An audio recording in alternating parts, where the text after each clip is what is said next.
from Managed IT Solutions and Midsame. It is Tuesday, April the 7th, which means it is time for another Tech Talk Tuesday.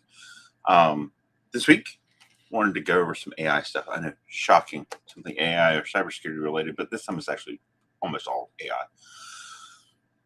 Comes from a story that happened to us with our clients.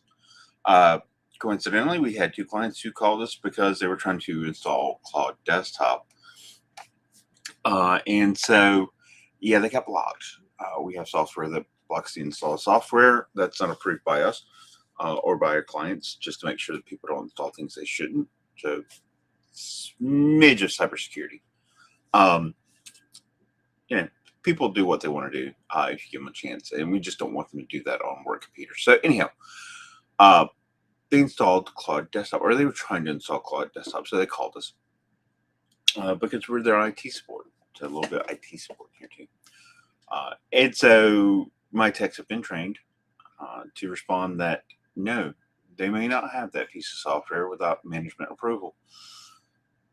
So we had to talk to management, which is where I discovered that apparently my attempts to discuss these topics with management and or send them emails and reminders, etc., had failed to reach their target audience. So I'll have to work with my marketing team on that a bit. But basically, it raises the concept that if you have a small business, because we can stop Cloud Desktop installs or Manus Desktop installs, or any other type of installations, but going to the website, we can block certain things, and we do for clients. Usually, it's adult sites or gambling sites, stuff like that. But we don't by default block AI sites at this point in time. That perhaps I should just start doing it and see what type of fallout we get. Yeah, that would be interesting, right? So, so it raised the question or the conversation, right? That let's be blunt, people are using AI, right? Not everybody, not everybody uses AI, or people think about using it. AI maybe. So, but the point is that if you've got more than a handful of employees, more than likely one of them is using AI, right? With or without your knowledge and or permission. So they could be using on their phone, they could be using the browser, they could be using it at home for work stuff, right? And sometimes it's going to be on the network. So it could be something like Claude, it could be ChatGPT, it could be Gemini, it could be Manus from Meta, it could be Perplexity. There's several tools. It could be OpenClaw. So if you think that you can just sit there and think, we just haven't improved AI yet, it doesn't mean it isn't being used. It just means it's not being used for your knowledge, right? And that's not a good thing. I am a huge proponent of using AI. It is a huge time saver. It is certainly a tool to be leveraged inside your business to help you improve efficiencies and increase your profitability, right? And increase your client acquisition. So by decreasing your client acquisition costs. So if you think I'm just an IT guy, I just gave you a bunch of marketing terms. So why did something like Cloud Desktop get blocked? It's not, again, like I said, because AI is bad. It's because uncontrolled software is an uncontrolled risk, right? Especially when it comes to AI, right? So the install, it creates new data pathways. It becomes a new exfiltration risk and data getting out of your network, out of your control, right? And it's a tool that can process sensitive data instantly. And here's the uncomfortable truth of it. You don't know where that data goes after you paste it in, right? Where does it go? I mean, the cloud is just somebody else's servers, right? AI lives in the cloud, so that means it's in somebody else's servers, right? So even the vendor saw it doesn't mean that it's safe for your environment or your data, right? If you have a lot of client data or compliance requirements, cyber insurance, right? Or heaven forbid you have IP and intellectual property in your systems, and you're feeding it out, or your clients or your employees are feeding it out. I mean, technically, they're a third party, and you've just disclosed this information to a third party. So a lot of legal documents and contracts go out the window, because now a third party knows it, right? So, again, not a lawyer, did not stay at Holiday Inn Express last night. Talk to your legal counsel, right? But it's just one of those things you need to think about as a business owner and as a user of AI in someone else's business. If you're a user and not an owner who's watching this, because, you know, who knows who's watching this? I don't know. I'm sure there's statistics and logs somewhere. I just don't check them because I like doing this randomly, shouting it out into the void and see who screams back. It is who I am. Anyhow, so Shadow AI. We've discussed this before, right?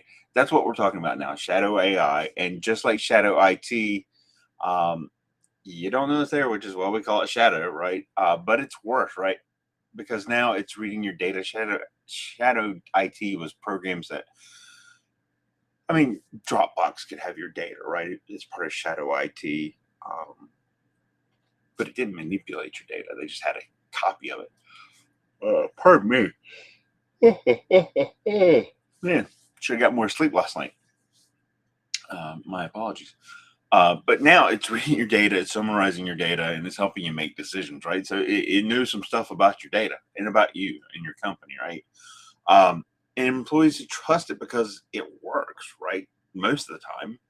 I mean, I still cross-check it. It's not like I hold it as gospel with whatever it gives me. But that can also be because there's some confirmation bias. But yeah. So, your employees start trusting it. So you've got high trust and zero control, and that's how data leaks happen. Not from hackers. It's actually, it's your own team trying to be efficient, trying to help you out maybe, or trying to get more done, make themselves look better to you. Who knows? Point being, there's a lot of data going out with little consequences, little control. So leadership has three options. You can block everything. It's safe, but you're going to fall behind, right? Those who embrace AI, sadly, for most industries, are going to be the ones who move on to the next round, right? Those who don't embrace AI, I'm sure some will survive. There's always some who survive, but I'm in IT support, and there's still plenty of people who charge by the hour to all their clients, right? When you should be, everybody's like, you should be under contract. You should have everybody under contract. Flat monthly fee. It's an MSP. It's a great model. It works. It's what we do. It's what we've always concentrated on since we figured out what an MSP was back in the early aughts.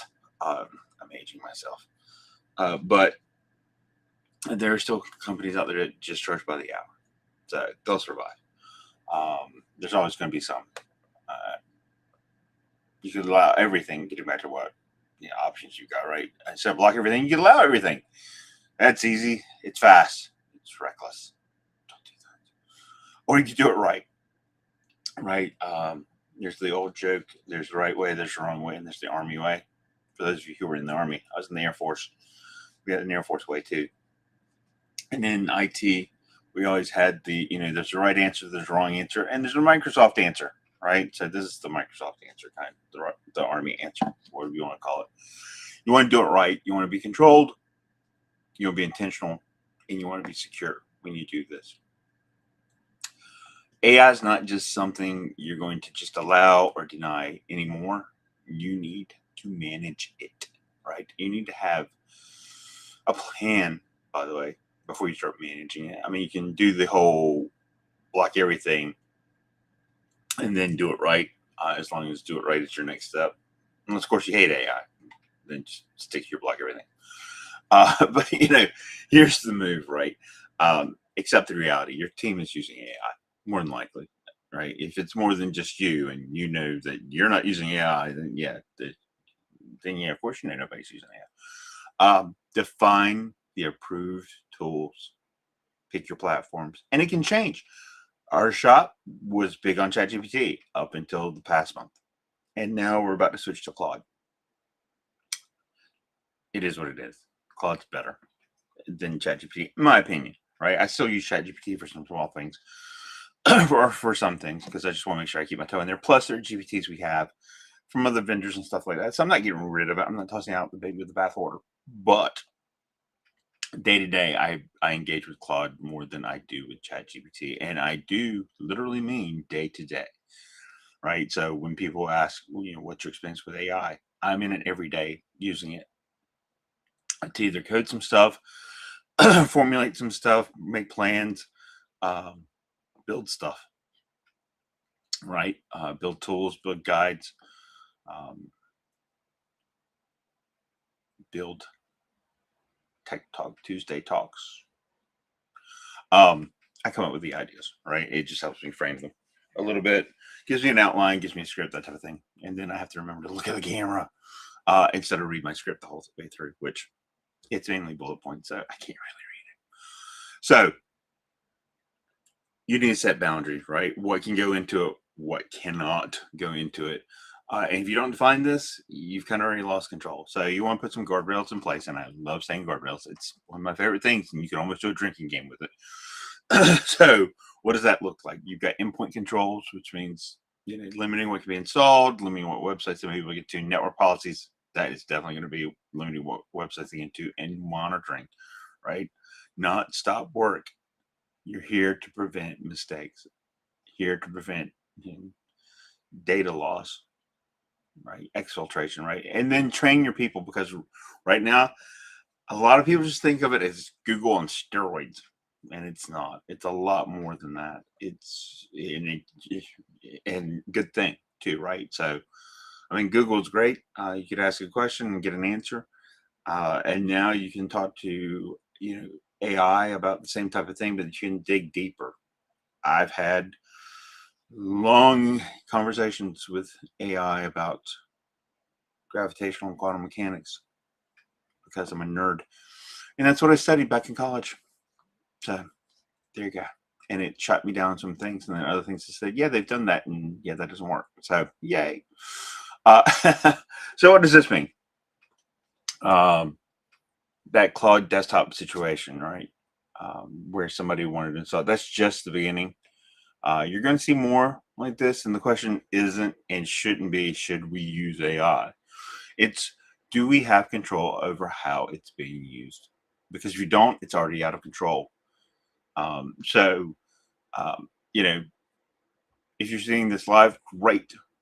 I appreciate you watching live. If you're catching this on a repeat or replay, I would like to ask you to, hit that like button, share it a little bit, a little bit more audience out there.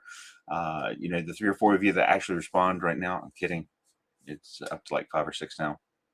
I appreciate it, right? We've been doing this for a few months now. And my final bit and word here is, there is such a thing as an AI acceptable use policy. We have a template somewhere. I'm quite certain of it. Actually, I've seen it. So if you need a copy of that, hit me up. Let me know in the comments, or reach out to our website, and we can shoot that over to you. Again, it's a template added to human resources with other templates like acceptable use for bringing your own device, that type of thing that we IT types like. As always, run things by your legal counsel, because we are not legal counsel.